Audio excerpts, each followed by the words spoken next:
Hey guys, WRX coming to you on an outstanding, beautiful day. And today's little job we're going to do is try to figure out the hardware placement on this JDM splash guard, Aero splash guard I purchased from Subaru.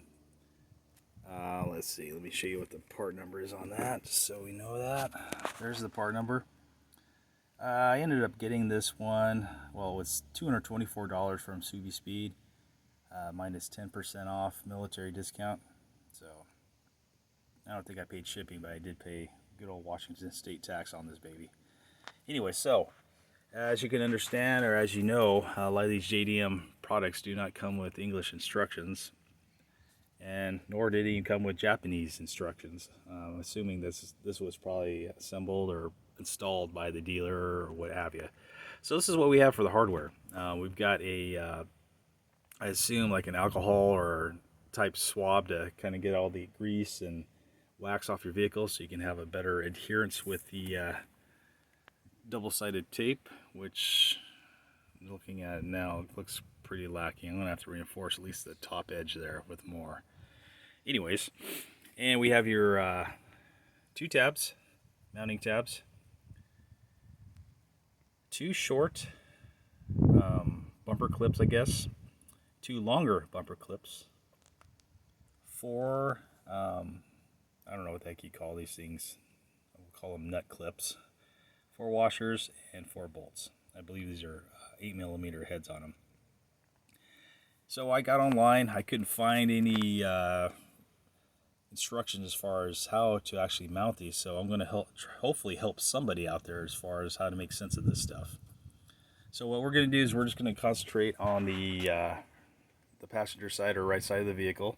So with that said, we grab the right-handed bracket here, and the way it's going to mount up is this longer tab is going to be facing toward the back of the vehicle, and I'll show you why that is in a second. But prior to doing that, with these nut clips, we're going to install two of these on each side.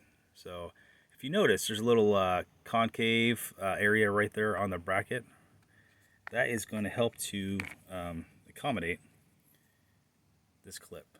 So the thin side of the clip gets mounted on that face right there. So I'm trying to do this with one hand. Holding a camera is always quite a challenge. So that is what it's going to look like. So on the tab side, you want the nut side as well. And you'll see why in a minute. Okay. Grabbing the other one, this gets mounted directly to your fender well there. So again, it's going to be mounted the same way. You want the nut side of this clip toward the back of the vehicle. So let's go ahead and take a look and see what we got here. So on the inside of the fender well here, you can see that there's already a hole, and in my case, I'm sure many cases, there's not any clip or any provisions or anything that's there.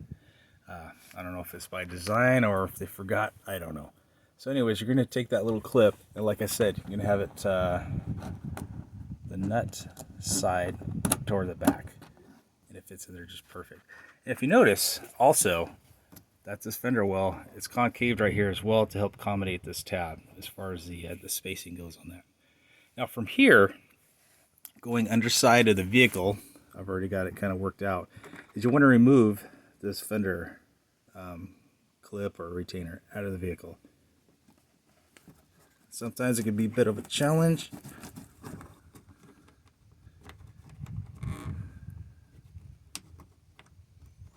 Okay, so that's out.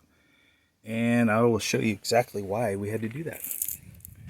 So taking the longer of the two bumper clips, you're going to end up inserting it along the bottom. Okay, don't push that tab in yet. Okay, so that's what it looks like.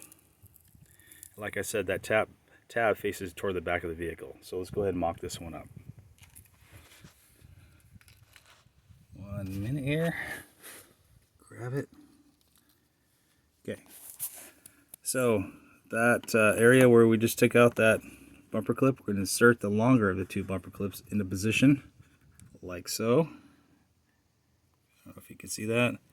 Snap that into place. Boom, this is mounted. Okay. Now at this point, we're not going to put the bolts in yet. Okay, we're just going to leave it like so.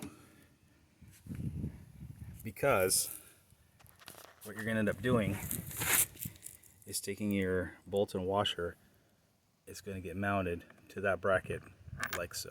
Okay.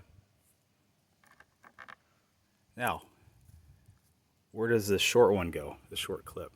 Well, this one gets mounted toward the back of the splash guard using that particular hole right there. So it goes in right there. Okay. Don't push it in yet. Once you get it mounted up, I will show you exactly where it goes. So looking toward the back of the vehicle, that gets mounted in this hole right here that's already pre-existing. And that's how it gets mounted. So I hope this helps somebody out as far as making sense of what this hardware does. All right, WC Cougar X out.